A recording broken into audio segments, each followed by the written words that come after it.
La noticia, la más importante, el gobierno a través de la Superintendencia de Salud acaba de intervenir la EPS Sanitas. El gobierno dice que lo hace por cuenta de la crisis financiera que se viene presentando en esa institución.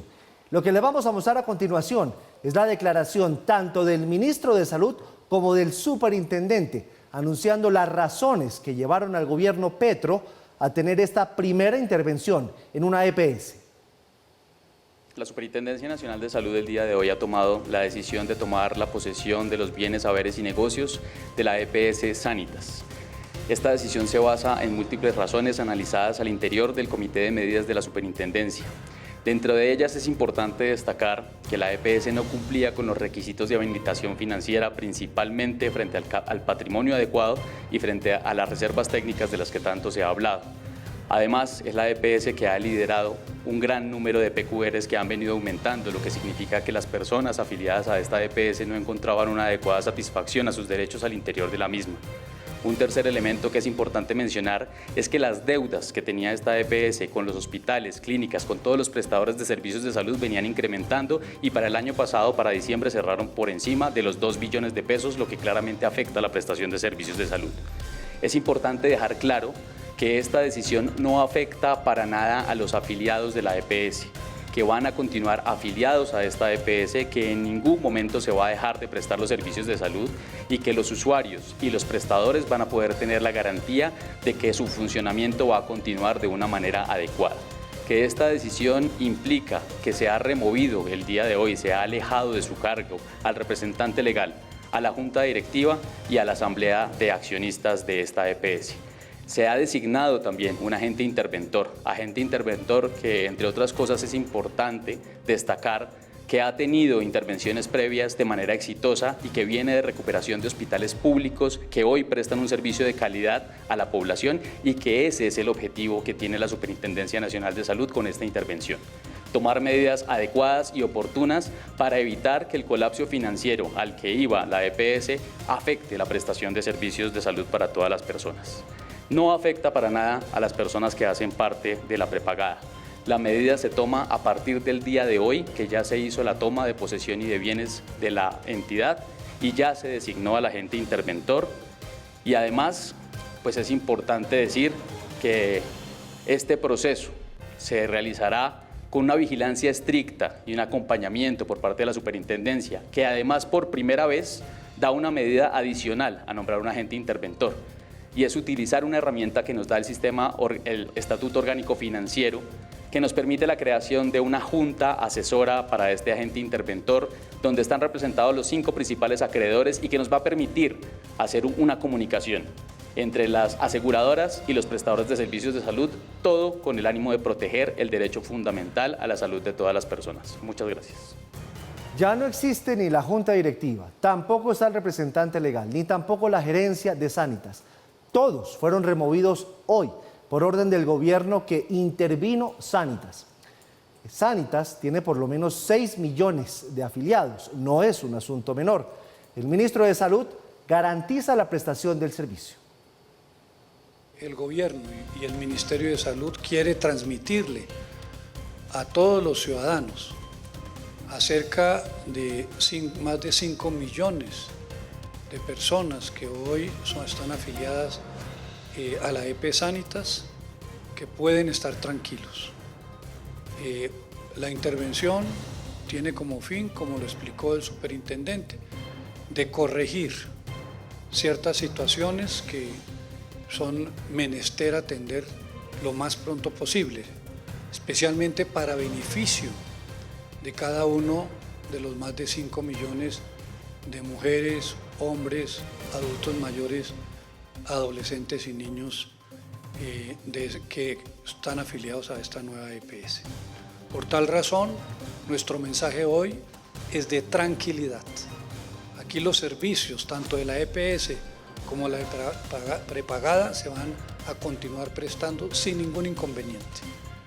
Esto para que ustedes puedan tener la absoluta seguridad y la tranquilidad de que estaremos muy atentos para que ustedes, los ciudadanos que hoy están afiliados a esta EPS, puedan seguir contando con los servicios, con la atención y podamos solucionar los problemas que hoy tiene la EPS y que por supuesto ya fueron mencionados por el informe presentado por el señor superintendente. Pues muchas gracias por la atención y estaremos prestos a estar pendientes para que los servicios y la atención de los ciudadanos sea la mejor. Les hemos mostrado a ustedes las declaraciones completas, tanto del superintendente de salud como del ministro de salud, ante esta decisión muy delicada del gobierno Petro de intervenir la EPS Sanitas, que tiene casi 6 millones de personas afiliadas. Ya su junta directiva, ya su representante legal, ya su gerente no están en el cargo, fueron removidos y ahora asume un agente interventor con una junta asesora que va a conformarla el gobierno. La primera reacción, la de Alejandro Gaviria, ex ministro de Salud del propio Gustavo Petro. Él acaba de decir que la destrucción del sistema de salud es inminente. El sistema de salud de Colombia ha sido el avance social más importante de nuestro país desde la Constitución del año 1991. Ahora por decisiones caprichosas, no bien fundamentadas, desafueros, incluso desafueros que vienen desde el mismo presidente de la República, estamos ante la inminente destrucción del sistema de salud. Yo no puedo sino expresar mi preocupación. Esto va a afectar la vida de millones de personas, tendrá consecuencias desastrosas sobre todo para los pacientes crónicos, hoy en día muchos de ellos en tratamiento con gran incertidumbre y parece exagerado, podría causar muchos muertos. Lo acaba de decir un ex ministro de Salud del presidente Gustavo Petro. Pero todo arrancó muy temprano en la mañana.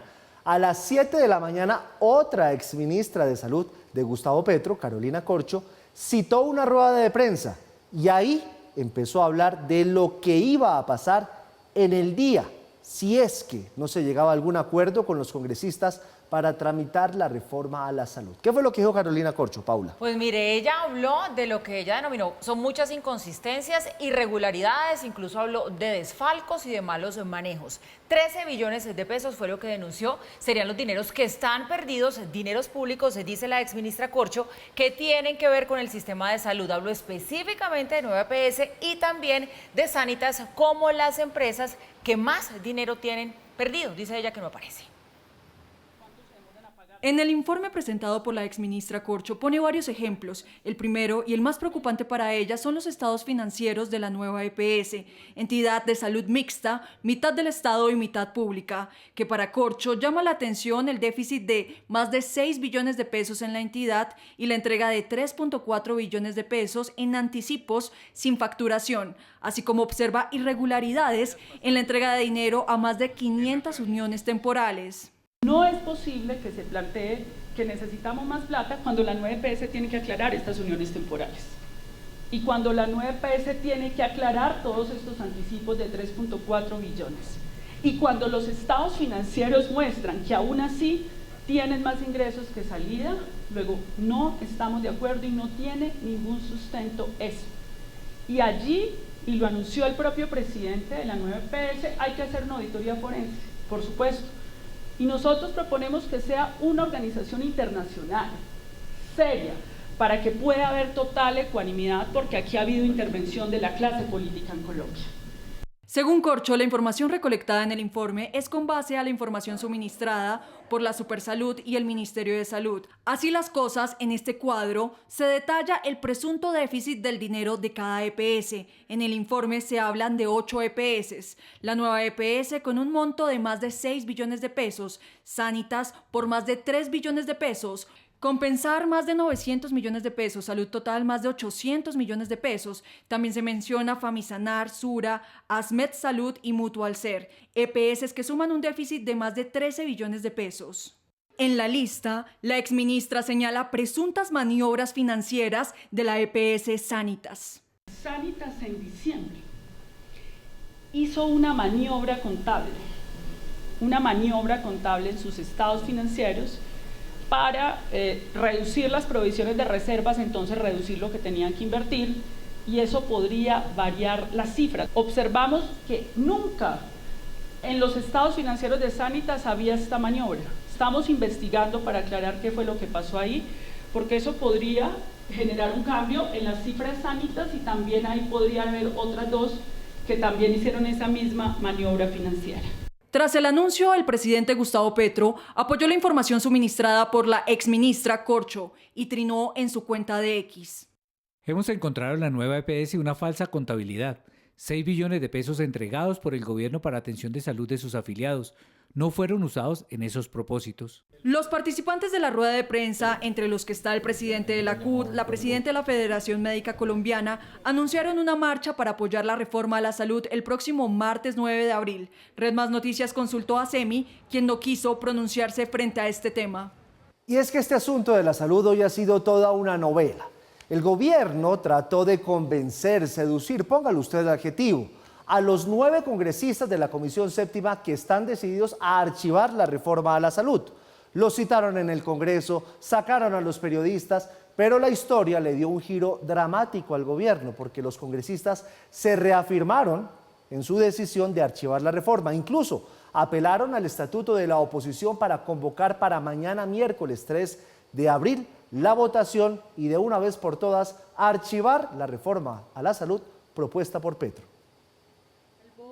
El gobierno intentó jugarse sus últimas cartas para salvar la reforma a la salud. A la Comisión Séptima llegaron ministros y hasta almuerzos, pero los esfuerzos fueron en vano. Incluso los 9 senadores dijeron no a reuniones en privado. Ya en la comisión, con las puertas abiertas, el ministro del Interior puso una idea sobre la mesa. Si somos capaces de hacer un acuerdo, ¿por qué no pensar en intentar el acuerdo antes de que se termine esta legislatura, en el sentido de construir entre todos una sola ponencia? Idea a la que los 9 congresistas que se oponen a la reforma a la salud le cerraron las puertas. Es decir, que esta reforma, en nuestro criterio, pues no puede continuar avanzando. Nosotros lo que consideramos, ministro, con todo respeto, es que no podemos seguir manteniendo en vilo al país en esta discusión de seguir aplazando y aplazando una reforma que el país no sabe si va a salir o no va a salir. Entonces el gobierno endureció su posición y les dijo que no retiraría el proyecto. Senadoras y senadores, ustedes tienen, les corresponde a ustedes y es la decisión de ustedes. Y tienen la mayoría para hacerlo, hundan un proyecto. Pero el problema de la salud no se van a solucionar con hundir un proyecto. No lo vamos a retirar por un elemento político muy claro que mi compañero Alexander defendió con vehemencia. Es que este fue uno de los temas, si no el central, del debate político. Ante la sin salida, solo quedaba acordar el día en que se votaría el archivo de la reforma a la salud. Yo pido que no sea mañana, yo pido que se inicie. Comedidamente les pediría que fuera el martes siguiente, que nos pongamos de acuerdo en eso y que procedamos como es debido. Y cuando se debatía la fecha de forma abrupta, la presidenta de la Comisión Séptima, Marta Peralta, levantó la sesión. De manera que, siendo las 3:06 de la tarde, levantamos la sesión del día. Apelamos la decisión, presidente. Tenemos unas constancias. Se convocará por secretaría. Apelamos la decisión con base en la ley quinta. La decisión fue apelada y tomó las riendas de la comisión la senadora Lorena Ríos. Nos parece descortés y de falta de tacto político levantar la sesión sin haberle dado lectura y puesta en consideración a la proposición presentada, señora vicepresidenta. Así que apelamos esa decisión. Ya sin Peralta en la comisión, se presentaron 2 proposiciones para que se citara este 3 de abril a la votación de la reforma a la salud bajo el amparo del estatuto de la oposición. Los 10 senadores, incluido Fabián Díaz, aprobaron las proposiciones y este miércoles serán votados impedimentos y probablemente el archivo de la reforma a la salud. Ahí lo tienen ustedes. Estas son las maniobras de la política, pero todo empezó a las 7 de la mañana. Es que esto hay que mirarlo cronológicamente. Cuando Carolina Corcho, exministra de Salud, cita una rueda de prensa y por ahí manda el mensaje de lo que iba a pasar. Llaman a los congresistas, el gobierno trata de seducirles, pasa lo que ustedes acaban de ver, que los congresistas se mantienen y dicen, no, lo vamos a hundir y mañana se cita la votación. Acto seguido se anuncia la intervención de la EPS Sanitas. ¿Tendrá que ver lo uno con lo otro? Pues son varias las voces desde el Congreso que hablan de represalias en esta decisión con esta EPS, a los votos que parecería no van a tener en el Congreso para sacar adelante la reforma. Lo ha dicho el representante Forero, lo ha dicho también el senador David Luna, entre muchos otros más, que dicen que aquí lo que se está haciendo es generar la crisis, ahogando el sistema, y recuerdan en el entretanto las palabras de Carolina Corcho cuando era ministra, que decía que había que generar una crisis entonces para ir acabando de a poco con las EPS. Pero por lo pronto los movimientos lo que parecen indicar es que se archivaría la reforma. Eso dijo Carolina Corcho, que había que generar una crisis ella lo dijo para, en su momento, lo dice. claro. A las 7 de la mañana vienen los congresistas y yo no voy en la intervención. Y luego dice Alejandro Gaviria, ex ministro de Salud de Gustavo Petro, la inminente destrucción del sistema de salud. Así es, yo creo que los dos hechos no se pueden separar, los dos hechos tienen dinámicas aparentemente distintas, en escenarios distintos, con actores distintos, pero con una sola narrativa y con un solo propósito. Bien lo recordaba Paula hace un momento, no fue esta mañana, fue mucho tiempo atrás cuando la exministra Carolina Corcho dijo en público, existe el testimonio, que había que inducir una crisis en el sistema de la salud y que esa inducción de esa crisis era la que daría lugar finalmente a una reforma. No sucedió exactamente así, pero vean lo que está sucediendo el día de hoy y lo que seguramente va a suceder el día de mañana. Dos hechos paralelos y arranquemos por el primero, que quizás para muchos, más de 5,5 millones de colombianos, es el que más importa. ¿En qué consiste esta intervención a la EPS Sanitas? Acuérdense ustedes, la intervención quiere decir que se alejan, como lo recordaba Giovanni, los órganos de gobierno, se aleja la junta directiva, se aleja el actual gerente, se aleja el presidente, etcétera, etcétera, representante legal, y el gobierno, el Estado, toma el control de la EPS Sanitas. Hay dos maneras de hacer esta clase de intervenciones o dos propósitos. Una intervención con el fin de hacer ajustes en la institución, porque se supone que la intervención se ha generado porque la institución no está cumpliendo con ciertos requisitos que la habilitan para estar funcionando y por lo tanto la intervención busca hacer los correctivos necesarios para que se superen esos problemas. Un segundo tipo de intervención es la intervención de una institución, en este caso una EPS, para liquidarla, para acabarla. No es el caso, recuerden ustedes, esta noche no se vayan a dormir con pesadillas al respecto. No es una intervención para liquidar la EPS Sanitas, es una intervención, lo ha anunciado el gobierno, para hacer ajustes y es una intervención durante un año. La mala noticia es que cuando uno revisa los antecedentes de esta clase de intervenciones para hacer ajustes, finalmente muchas de estas instituciones no vuelven a sus dueños, no vuelven a su gobierno corporativo, no vuelven a su gerencia previa y terminan en manos del Estado. No nos anticipemos, pero eso dicen las estadísticas hacia atrás. Por ahora, un año de intervención sin que los pacientes en principio deban sufrir ningún tipo de alteración en sus planes. Si tienen que seguir recurriendo al Fonosanitas y haciendo una cita aquí el día de mañana y la autorización y tal, todo eso debería seguir funcionando porque no se están haciendo ajustes de tipo operativo, principalmente, según se entiende por lo que han dicho las autoridades, ajustes de tipo financiero. Pero bueno, eso es lo que está sucediendo desde la perspectiva de usuarios que deben tener presente. Sin embargo, es tremendamente coincidencial, por no decir que tremendamente curioso, por la curiosidad se terminan identificando muchas cosas que no necesariamente suceden por encima de la mesa, que todo esto se dé después de que el gobierno va y le mide una vez más en estas imágenes la temperatura a la Comisión Séptima del Senado, a ver si será que negociamos, saquemos uno, ¿por qué no negociamos antes? Ustedes han oído al ministro del Interior y resulta que los senadores se mantienen en lo suyo. No nos gusta esta reforma, estoy hablando de 9 de 14 senadores, no de todos los 14 senadores, no nos gusta esta reforma, nos parece que es nociva, nos parece que está mal cuantificada, nos parece que trae un problema fiscal, nos parece que va en detrimento de uno de los logros más importantes de la sociedad colombiana de los últimos 30 años, que es el sistema de salud, pues entonces no queremos hacer negociaciones aquí con el gobierno. Y horas más tarde viene el caso de EPS Sanitas. Desvincular esos dos hechos es muy complicado y desvincular estos dos hechos lo llevaría a uno a ser prácticamente que tremendamente ingenuo. Más bien recordemos alguna entrevista que dio el presidente Petro, así como la exministra Carolina Corcho en su momento dijo que había que inducir una crisis. El presidente Petro dijo en alguna entrevista que el sistema de salud Bastaba con que se cayera una EPS y empezaban las demás chun, chun, chun, chun, chun.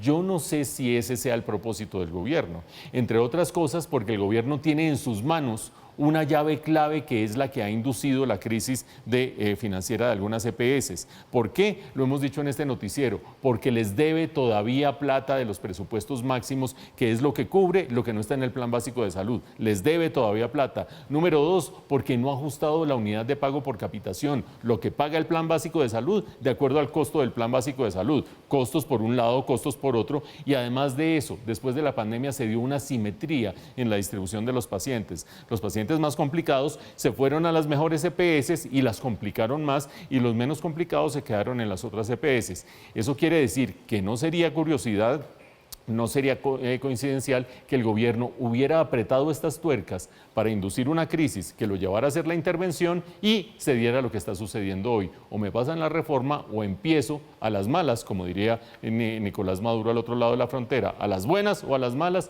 haciendo una reforma a la salud de facto. Hablando de curiosidades, Mauricio, le voy a mostrar otra curiosidad, pero usted sacará sus propias conclusiones. A ver. El ministro de la Defensa hoy reconoció que el Estado Mayor Central, que no es otra cosa que las FARC, aprovechó el cese al fuego para expandirse y dijo que no tenía conocimiento de que militares venezolanos, estuvieran haciendo inteligencia en Colombia para perseguir a los opositores. Esto dijo Mindefensa. No es cierto que tengamos conocimiento de las operaciones que, según el canal, se han desarrollado en el país. Ese es un asunto de ellos. En lo que nosotros nos vamos a detener sí es que están reorganizando sus estructuras. Sabemos que es una organización que ha aprovechado el cese al fuego para incrementar su número. Bueno, hablamos ahora del sector cafetero porque convocaron una reunión que para algunos suena, mal dicha la palabra, o bien dicha, usted lo juzgará, Paula, a un golpe de Estado al sector cafetero. Hay quienes dicen que es un plan para acabar con la Federación Nacional de Cafeteros de Colombia. ¿Qué es lo que está pasando? Pues bueno, esos son, digamos, las especulaciones que hay alrededor, los temores también que se tienen. Resulta que es que la ministra de Agricultura citó a una gran asamblea cafetera el 3 y 4 de abril. Esto va a ser justo antes del Comité de Cafeteros que está programado para el 5 de abril. No hubo invitación directa a la Federación a esta reunión.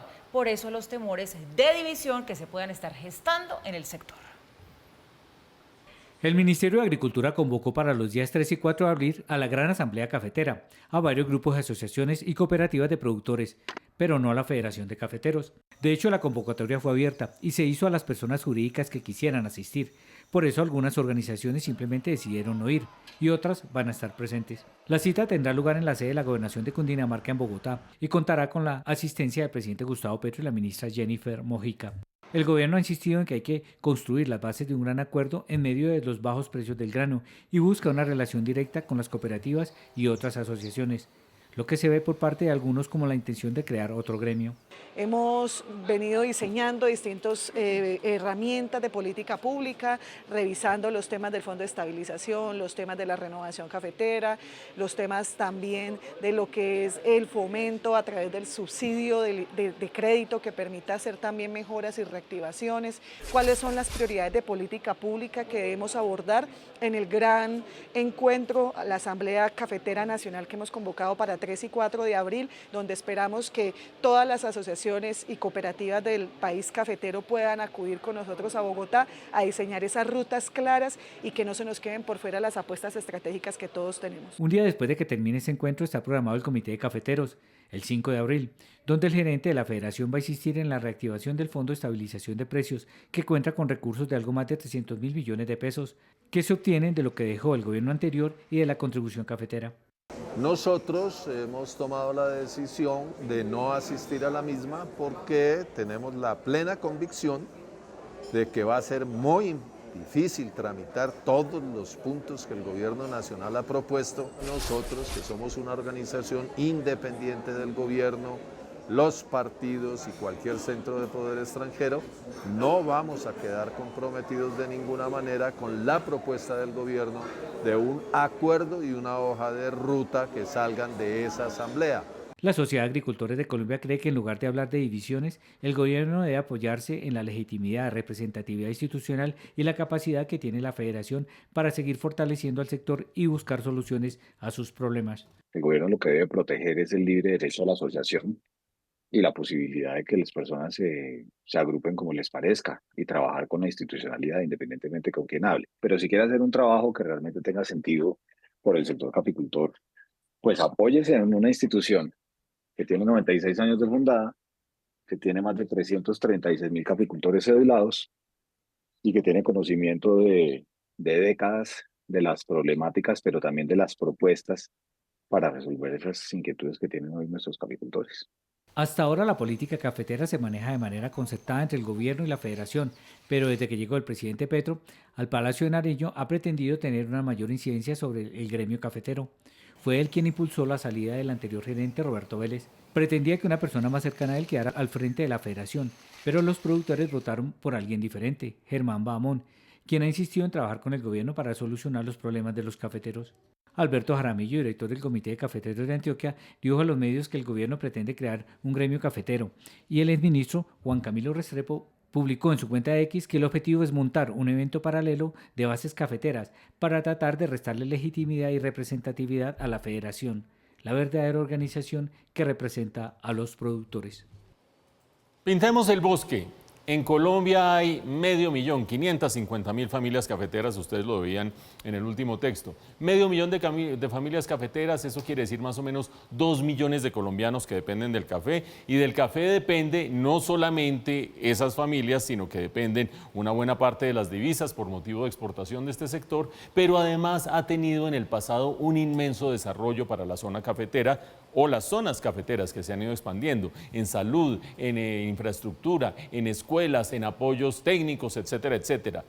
Eso se ha hecho alrededor de la Federación Nacional de Cafeteros, que tiene democracia cafetera, es decir, hay unos comités regionales, esos comités regionales escogen sus delegados, esos terminan votando, toda la estructura es democrática, número uno, y número dos, manejan el Fondo Nacional del Café, que se nutre principalmente de una contribución que hace cada uno de los cafeteros que exporta. Esa contribución va a ese fondo nacional se maneja dentro de la federación, se hacen inversiones, asistencia técnica y demás. Es decir, democracia gremial con recursos de un gremio, de un sector para el mismo sector. Así ha funcionado el sector hasta el momento y eso es lo que quiere cambiar el presidente Gustavo Petro. No lo digo por la coincidencia de fechas, que por supuesto ya vamos a ir a ello, que coincidan el Comité Cafetero con una reunión previa hecha a las carreras por parte del Gobierno Nacional prometiendo, llevando y pagando tiquetes, existe la evidencia, etcétera, etcétera, para que vayan los distintos miembros a esa reunión, no solo por esa coincidencia, sino porque en últimas es algo que está tratando de hacer el gobierno desde hace rato. El presidente Petro no estuvo de acuerdo con la elección del actual gerente de la Federación de Cafeteros y que está tratando de tener el control del Fondo Nacional del Café, de esos recursos, la desactivación de esa democracia cafetera y el control de los hilos de la política cafetera. Vámonos a lo de las fechas. Entonces resulta que por una parte la federación tiene previsto un Comité Nacional de Cafeteros al que para que exista verdadera legitimidad de esa reunión tiene que asistir el ministro de Hacienda. Si el ministro de Hacienda no asiste o no asiste un delegado del Ministerio de Hacienda, pues no hay reunión del Comité de Cafeteros desde el punto de vista formal, y en los 2 días previos el gobierno organiza por su cuenta una reunión de cafeteros a la que no invita ni a la Federación Nacional de Cafeteros, ni Dignidad Cafetera, ni a otros sectores que no han estado de acuerdo con el gobierno. Un auténtico pulso de poderes entre la tradición de esta organización de la Federación de Cafeteros con democracia y manejo técnico de los recursos y de la asistencia técnica, o el intento del gobierno de hacerse a esa institucionalidad y a esos recursos. ¿Quién ganará? No está cantado, no está definido, lo vamos a registrar en este noticiero, porque dentro de los cafeteros también hay divisiones regionales, divisiones de pareceres. A algunos les suena interesante lo que dice el gobierno, otros dicen no iré jamás a esas reuniones, y vamos a estar registrando aquí qué pasa en este intento del gobierno de agarrar las instituciones y los recursos cafeteros para manejarlos directamente.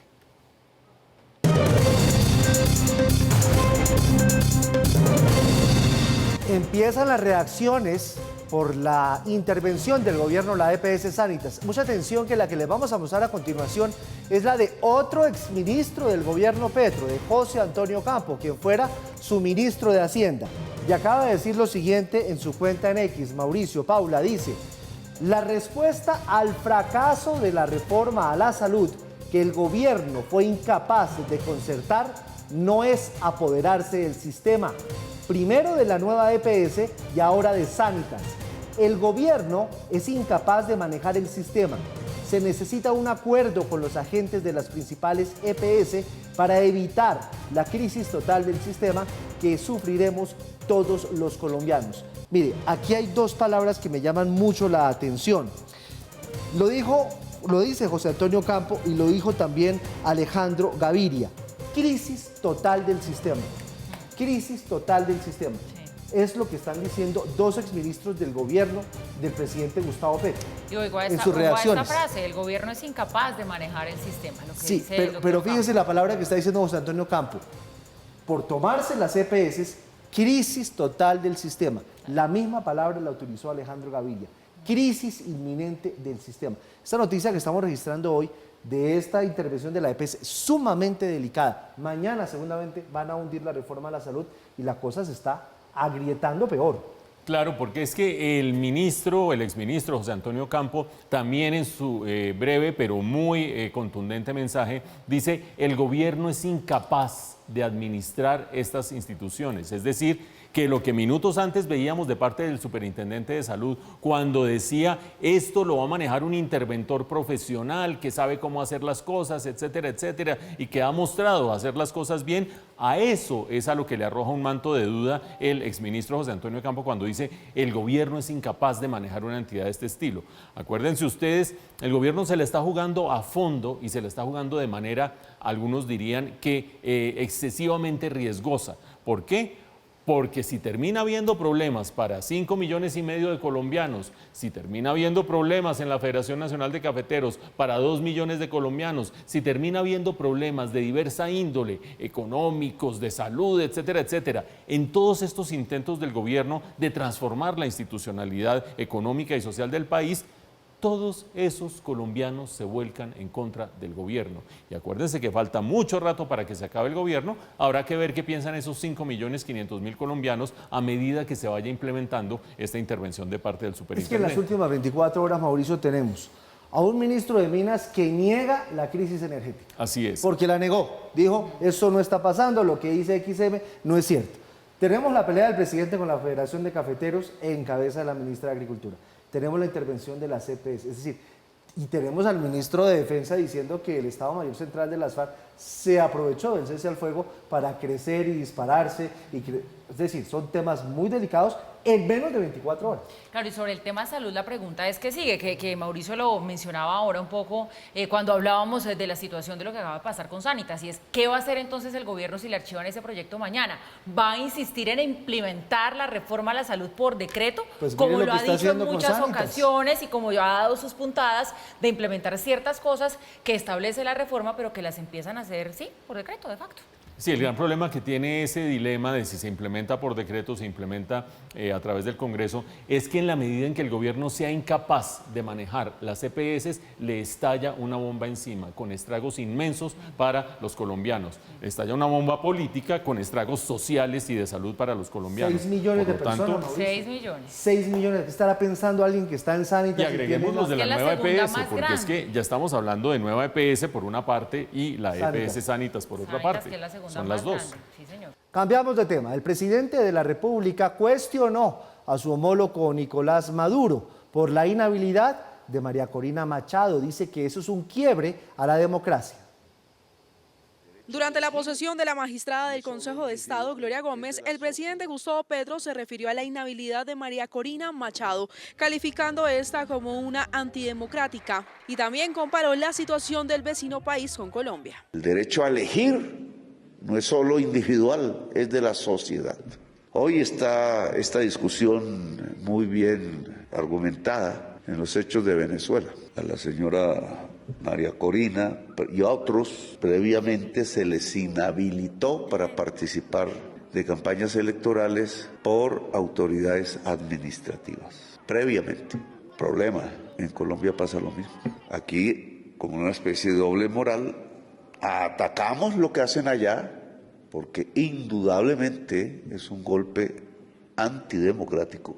El abogado venezolano Gonzalo José Olivero se pronunció sobre las declaraciones del jefe de Estado. El presidente Petro es absolutamente coherente con una posición que ha manifestado internamente a Colombia. Una persona no puede ser inhabilitada si no hay una sentencia que lo establezca. Ese es el artículo 65 de la Constitución venezolana. Lamentablemente, como consecuencia de una sentencia de la Sala Constitucional del Tribunal Supremo de Justicia en el caso de Leopoldo López, eso no se aplica en nuestro país. Por su parte, Ronald Rodríguez, investigador del Observatorio de Venezuela de la Universidad del Rosario, señaló que no es comparable la situación entre los dos países. Son dos realidades completamente diferentes.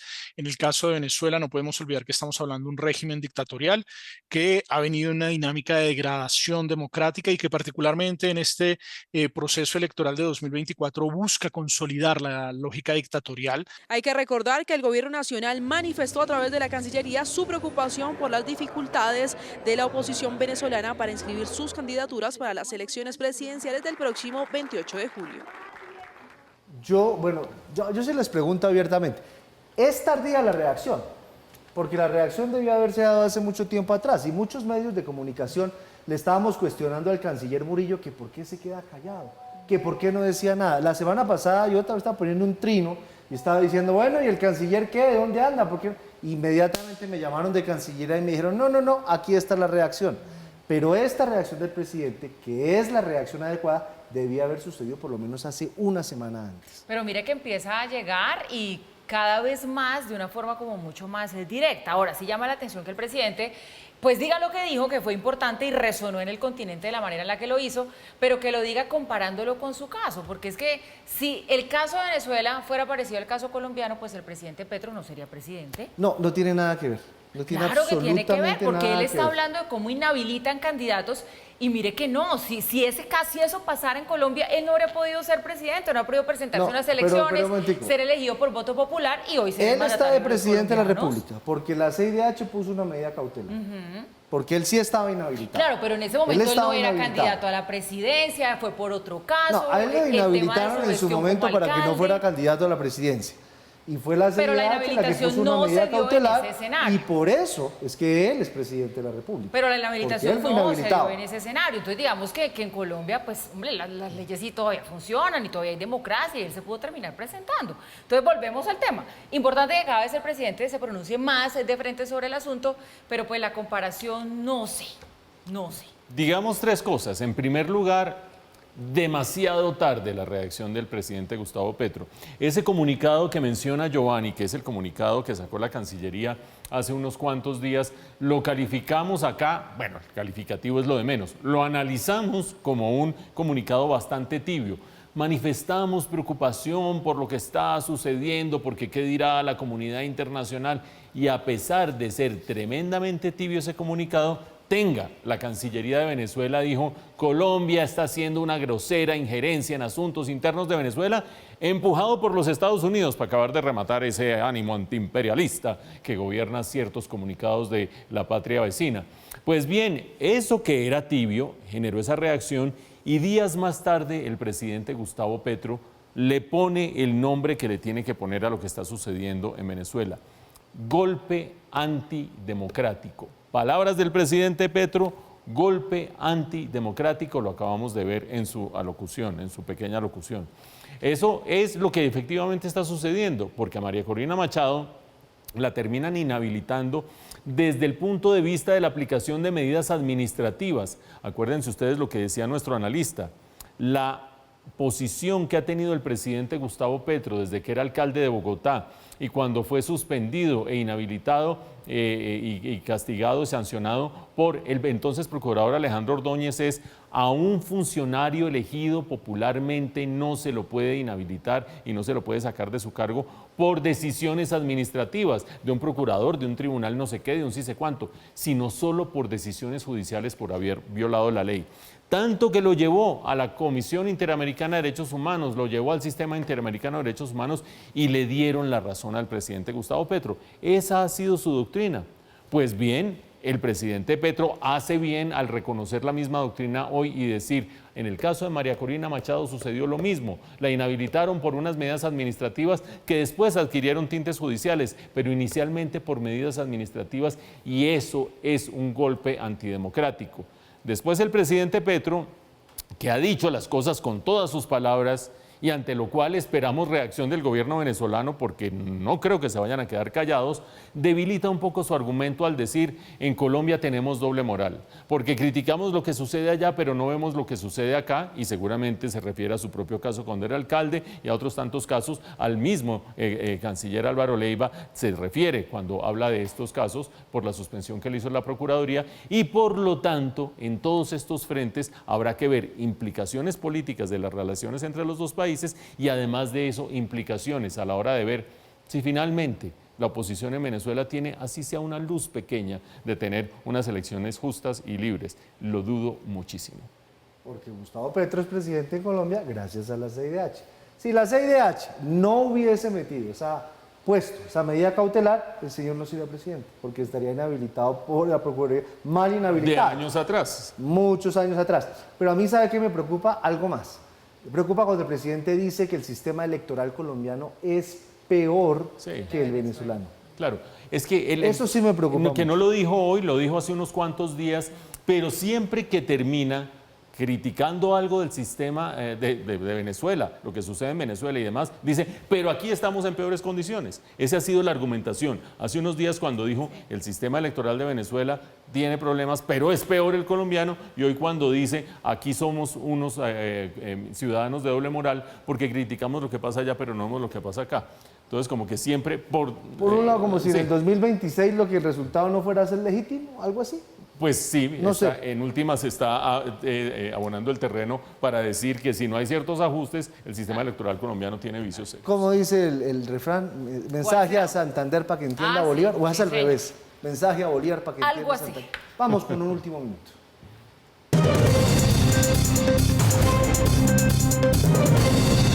Mucha atención, la noticia internacional del momento, un muy fuerte terremoto de magnitud 7.5 acaba de sacudir la costa de Taiwán.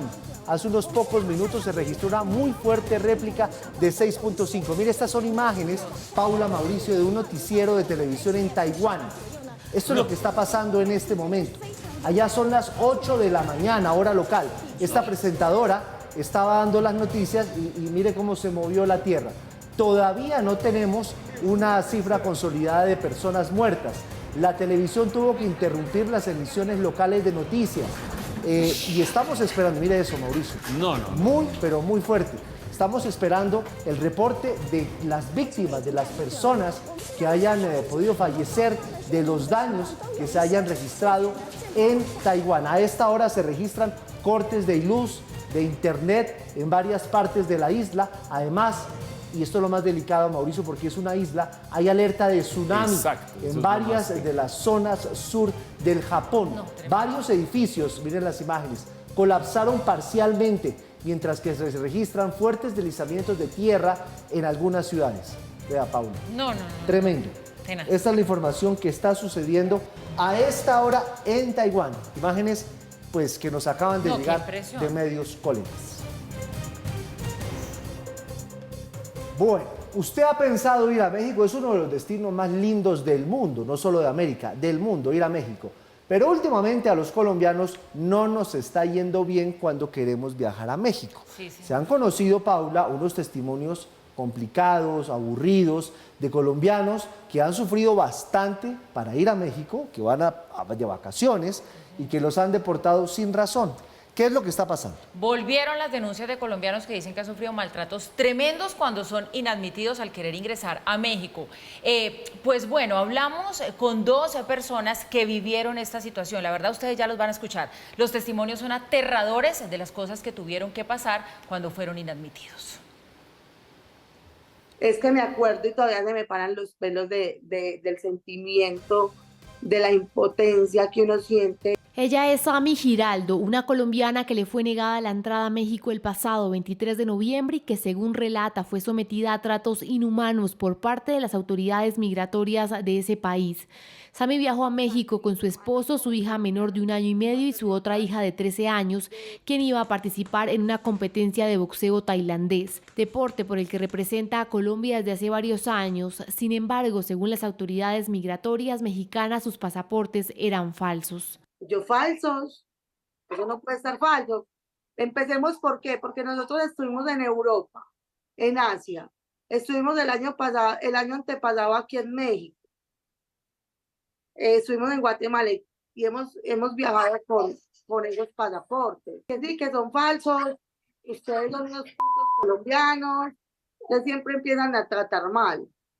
Y calla esa pinche mocosa, me le decían a la bebé, porque ella estaba llorando porque tenía mucha hambre. Durante 2 días los 4 estuvieron dentro de un cuarto cerrado, poco higiénico, sin celulares y comida.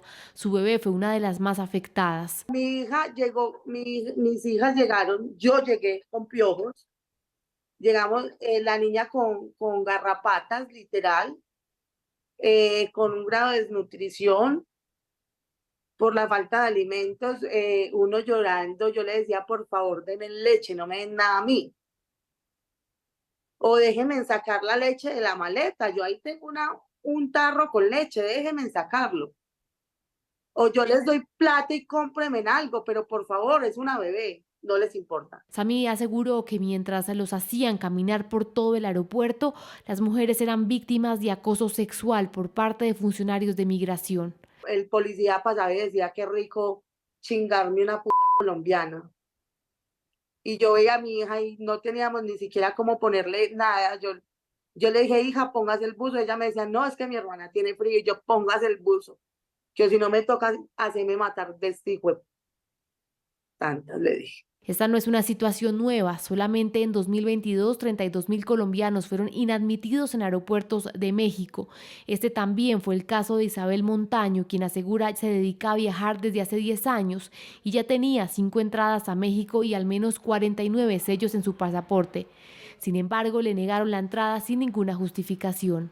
Necesito que me explique por qué no me dejaron pasar para yo prepararme para la próxima vez, cumplir con esos requisitos. Y entonces ella me dice que no me va a explicar, y le pregunté como 3 veces. A la tercera me dijo, mire, yo le voy a poner un sello rojo en el pasaporte para que nunca más la dejen volver a entrar, por estar preguntando tanto. Isabel duró 6 horas retenida en un cuarto de migración donde había al menos 50 personas en su misma situación. Allí también le quitaron su celular, pero logró grabar con una cámara el lugar donde se encontraba.